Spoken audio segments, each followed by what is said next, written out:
Šioje nedidelėje erdvėje norėjau sukurti jaukų ir romantišką būstą.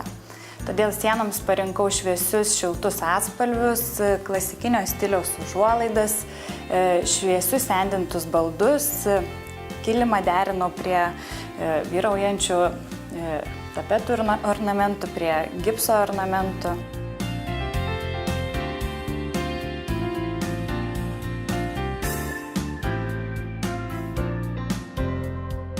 Užuolaidas siuvome iš šviesiai rudo taftos audinio. Iš jo suformavome štai tokius raukinius ir norint užuolaidas suskleisti, jas galima taip susekti štai tokiais magnetukais, pritaikytais prie tų raukinių priderintais.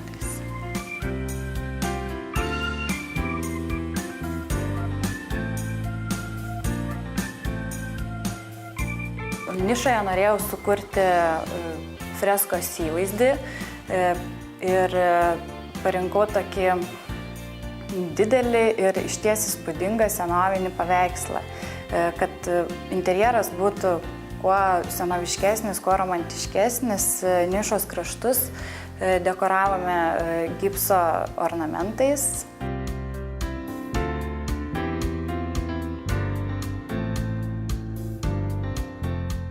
Šeimininkiai sukūrėme specialiai skirtą kampelį, kur pastatėme labai dailų ir elegantišką kosmetinį stalelį, virš kurio pakabinome štai tokį sendintą veidrodį.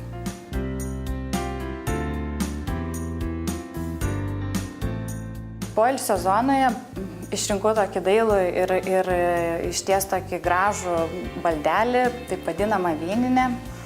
Prie jos priderinau 2 kėdes, ant kurių šeimininkai sėdėdami galės mėgautis ne tik tai vynu, bet ir vaizdu pro langus. Toliau buvo suformuota miegamojo zona, taip pat ir svetainės, kur pastatėme sofą kartu su lovos mechanizmu.